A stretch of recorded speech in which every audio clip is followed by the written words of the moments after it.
السلام عليكم اخواتي، مرحبا بكم في قناتي شيوات امين ديليز غاتو. اليوم ان شاء الله غادي نقدم لكم وصفه خفيفه ظريفه، بريوش سائل اولا القرص سائل بطريقه جد سهله. فرمشه عين كيتحضر بمكونات جد بسيطه متوفره في كل بيت، كيجي هشيش بزاف ومقطن من اروع ما يكون. صراحه وصفه من الذ واروع ما يكون. اذا شنو غادي نحتاج فيها؟ عندي اول حاجه جوج بيضات. خديت هنايا بيضه وابيض بيضه والصفر خليته للتزيين. عندي هنايا ملعقه صغيره ديال خميره الخبز. عندي خماره واحده ديال الحلويات، كاس دافي ديال الحليب، العبار بكاس العنبه. عندي نص كاس ديال الزيت، نص كاس ديال السكر سنيده، وعندي هنايا 250 غرام ديال دقيق الحلويات. وعندي هنا كيف كتشوفوا مع البيض دايره قشره ديال نصف حامضه حكيتها وغادي نضيفها هي باش غادي نسم. بغيتو تنسموا بالحامض نسموا به، بغيتو ديروا سكر بنكهه الفانيلا اولا ديروا النافع اولا ديروا الشوكولا. مهم التنسيم كيبقى حسب الذوق. وندوزو ان شاء الله مباشره طريقه التحضير. وبالنسبه لطريقه التحضير فكناخذ هذيك البيضه وابيض بيضه والقشره ديال الحامض كنديروهم في اناء. واحد الحاجه نسيت ما قلتها لكم، السكر سنيده راني ضايفه معاه هنايا. الا كتبان لكم قبصه ملح، قبصه ملح يعني ضروريه. واخا شي وحده تنسى ما تقول لكم قبصه ملح في هادشي ديال الحلويات فهي واكده، يعني نتوما ديروها كاضافه. اذا غادي نفرغ هنايا نص كاس ديال السكر سنيده. عندي هنايا نص كاس ديال زيت المائده، العبار بكاس ديال العلبه. غادي نحرك هاد المكونات. نسيت الخميره الفوريه حتى هي كنديروها دابا. غادي نحرك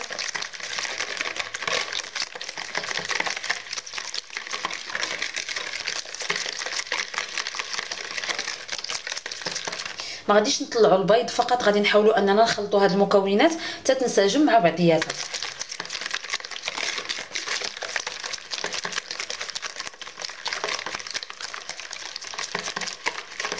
دابا غادي نبدا نضيف الحليب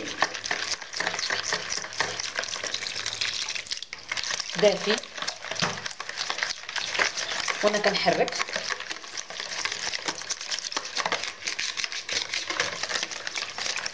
وغادي نبدا نضيف الدقيق،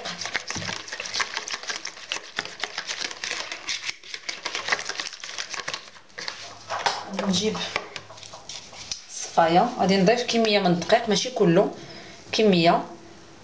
غادي نديرو على جوج ديال الدفعات، جوج ديال المراحل. نحاول نغربلو وغادي نحرك. كيجي بحال الخليط ديال الكيك، كيجي ثقيل.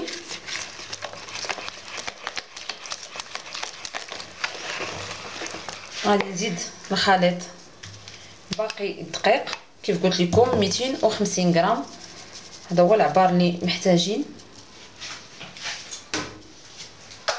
وغادي نجيب صفايه صغيره، غادي نضيف خميره الحلويات من فئه 7 غرام اولا 8 غرام. المهم راه بجوج بحال بحال. ها نتوما كيف كتشوفوا ديما الخميره تلقاوها فيها الكتل كبيره، يعني ضروري خصها تغربل باش ما نطيحوش في المشكل ديال ان تبقى لنا هكاك على شكل حبيبات في الخليط. صافي ساليت بسرعه فائقه دغيا تيتحضر. بالنسبه لهذا البريوش ممكن انكم تستعملوه ديروه في قالب فردي، في قوالب فرديه، اولا ديروه في مول كبير. انا كيف شفتوا معايا في الصور درتو في قوالب فرديه كيجي زوين.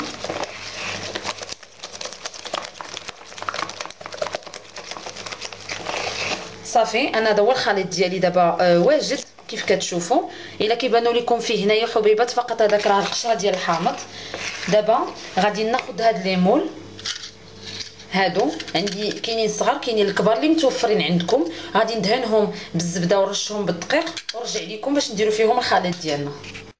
رجعت لكم بعد ما كملت ليمول ديالي، دهنتهم كلهم هكا بالزبده والطحين والدقيق ديال الحلويات نيت اللي خدمنا به.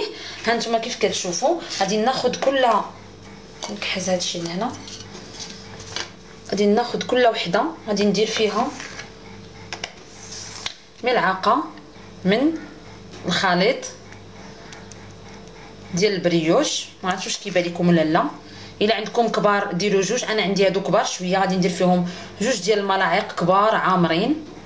ها نتوما بلاتي ما جاينيش هادشي مع التصوير، داكشي علاش ما عرفتش كيفاش نقاد باش تشوفوا مزيان.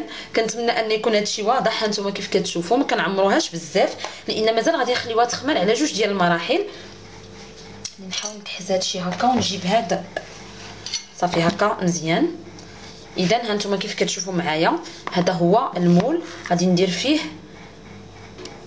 ما بين معلقه عامره ونص حتى جوج ديال المعالق على حسب كيف قلت لكم هاد لي مول قداش عندكم. هانتوما كيف كتشوفوا على هاد الشكل هذا.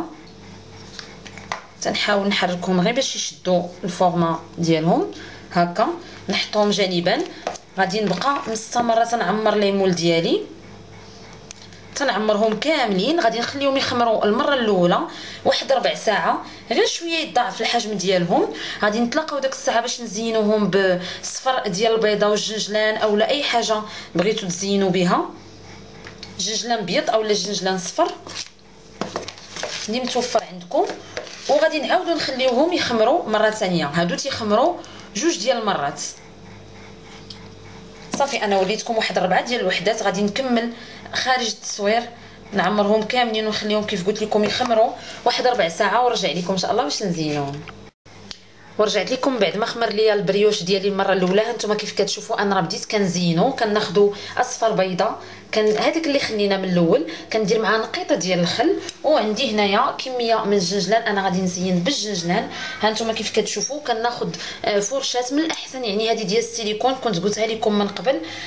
كيف كتشوفوا عندي هنايا انا راه درت ديمول كبار وديمول صغار على حسب كتعرفوا الدراري كتعجبهم حاجه هكا صغيره. غادي ناخذ البيض كنحاول غير من الفوق لان كيف كتعرفوا راه سائل، يعني ما نضغطش باش ما ندخلش في العجينه. راه ساهل، يعني ما تقولوش سائل راه ما غاديش يتدهن بالبيض، راه متماسك على هذا الشكل. كندهن غير بشويه حتى كندهن البريوشه ديالي كلها. نحاول ما نجرش معايا العجينه على هذا الشكل صافي. وكندير جنجلان اولا كيف قلت لكم اي حاجه بغيتو تزينوا بها لكم الاختيار. هذه هي طريقه التزيين. غادي نزيد معكم وحده صغيره وغادي نكمل انا خارج التصوير. غير باش تعرفوا راه مازال غادي يخمر مره اخرى. الا عندكم مثلا كنتو عاجنين الخبز وعندكم الفران دافي فمن الاحسن تحطوه في الفران دافي ماشي شاعل، يعني غير دافي، وتخليوه لان دابا باقي شويه الحال بارد، تخليوه يخمر. دابا غادي نخليه يخمر ربع ساعه واحده اخرى، عاد غادي نشعل عليه يطيب على 180 درجه، ونتلاقاو ان شاء الله من بعد ما يطيب بطبيعه الحال 180 درجه. وغادي نراقبوه من بعد ما يتحمر لينا من التحت. غادي يبان لكم طالعه عليه الحموره مع الجناب، داك الساعه نشعلوا عليه الفوق وصافي. نتلاقاو ان شاء الله باش نشوفوا الشكل النهائي ديالو.